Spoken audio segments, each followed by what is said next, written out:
देखिए, जो भी वर्डिक्ट जनता का होगा वो सर आंखों पर जहाँ जहाँ कमी रही है या फिर अच्छा परफॉर्मेंस नहीं हो पाया वहाँ पर माइक्रो लेवल इंट्रोस्पेक्शन किया जाएगा। और ये इंट्रोस्पेक्शन तो कई सालों से, आपके दशक से ज्यादा हो गए, लगभग तीसरा आप ये अगर देखें तो एक दशक से ज्यादा आप ये इंट्रोस्पेक्शन कर रही है। सवाल ये है कि कांग्रेस पार्टी लगातार एक के बाद एक राज्य हार के वो तो जमीन जो है में इम्प्रूवमेंट आते ही है। नहीं, कहाँ पे इम्प्रूवमेंट आपको दिख रहा है? पश्चिम बंगाल आप वहां पे रूलिंग पार्टी थी, वहां से लेफ्ट ने आपको बेदखल किया, लेफ्ट को टीएमसी ने बेदखल किया, वो भी आपसे आपके पार्टी से निकल गए।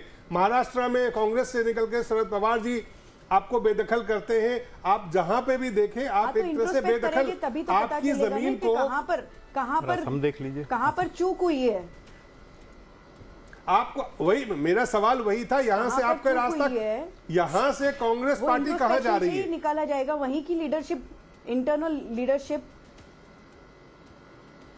देखिए, जनता तो पसंद कर ही रही है, आप कुछ भी कहो। आप नहीं, जनता पसंद करती तो वो तो वोट में मिलता है। जनता अगर आपको पसंद करती तो वोट आपको देते। ये जो इलेक्शन चल रहा है, जो वोट चोरी हो रही है, आपने लोकसभा में भी देखा। पश्चिम आप यहाँ केरल में वोट चोरी से जीत रही है। जनता ने वर्डिक्ट क्या दिया है आपने भी देखा है। पलक जी, क्या केरल में जो आपकी जीत है वो वोट चोरी की जीत है? हाँ, केरल में अगर आपकी पार्टी जीत रही है तो क्या वो वोट चोरी की जीत है? वोट चोरी की आदत नहीं है, कांग्रेस को वोट चोरी की आदत नहीं है।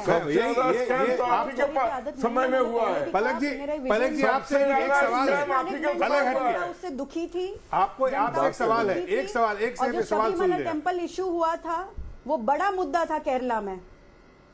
आपसे एक सवाल है कि क्या आपको नहीं लगता है कि इस तरह की अनर्गल बातें बोल के कांग्रेस पार्टी को ज्यादा नुकसान होता है? जरूरत इस बात की है कि कांग्रेस जमीन की जो बात है, जो जमीन की हकीकत है, जमीनी हकीकत को देखे, वहां से अपने आप को जोड़े और वहां की बात करे।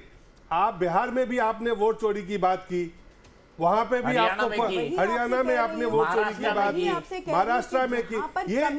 ये लोगों ने उसको बाय नहीं किया। मैं वही कह रही हूँ आपको, मैं आपसे वही कह रही हूँ, जहां पर फोकस करके इंप्रूवमेंट करने की जरूरत है वहां पर डेफिनेटली किया जाएगा। कब करेंगी? चलिए आपको शुभकामनाएं कि आप उसको फोकस करें और उसको देखें। लेकिन मैं समझना चाहूंगा दीपक, कांग्रेस पार्टी के लिए आप लेफ्ट का पूछ रहे थे, हार का लगने वाला था। हेलो जी, मैं कह रही हूँ ना, नैरेटिव सेट करके क्या सेट करना है वो सभी जानते हैं। अगर केरला नहीं जीतते तो आपका सेंचुरी पूरा हो जाता राहुल गांधी के नेतृत्व में हार का। अरे अपना नेता पर बदलिए, कुछ अच्छे लोगों को शामिल कीजिए, गीटे पीछे तो नहीं चलने वाला है। पलक जी को ये भी ध्यान होना चाहिए था, मैं तो तमिलनाडु से हूँ, तमिलनाडु की पूरी ग्राउंड रिपोर्ट थी, आपको टीवी के साथ बहुत अच्छा ऑफर था गठबंधन का, बट आप लोगों ने नहीं माना उसको, और उसका नतीजा है कि आप वहां पे, नहीं तो अभी तमिलनाडु में भी आपकी गठबंधन सरकार होती, आप डीएमके के साथ जुड़ी हुई रही, क्योंकि आप लोगों ने फीडबैक ही नहीं माना तमिलनाडु का। मैं दीपक सर से आपसे पूछना चाहता हूँ, कांग्रेस के लिए आप देखिए, पश्चिम बंगाल, तमिलनाडु, पुडुचेरी, असम, मतलब वहाँ पे तो तीसरी बार विजय लड़ रहे थे और वहाँ पे वो जीते हैं, बधाई है, अच्छी बात है।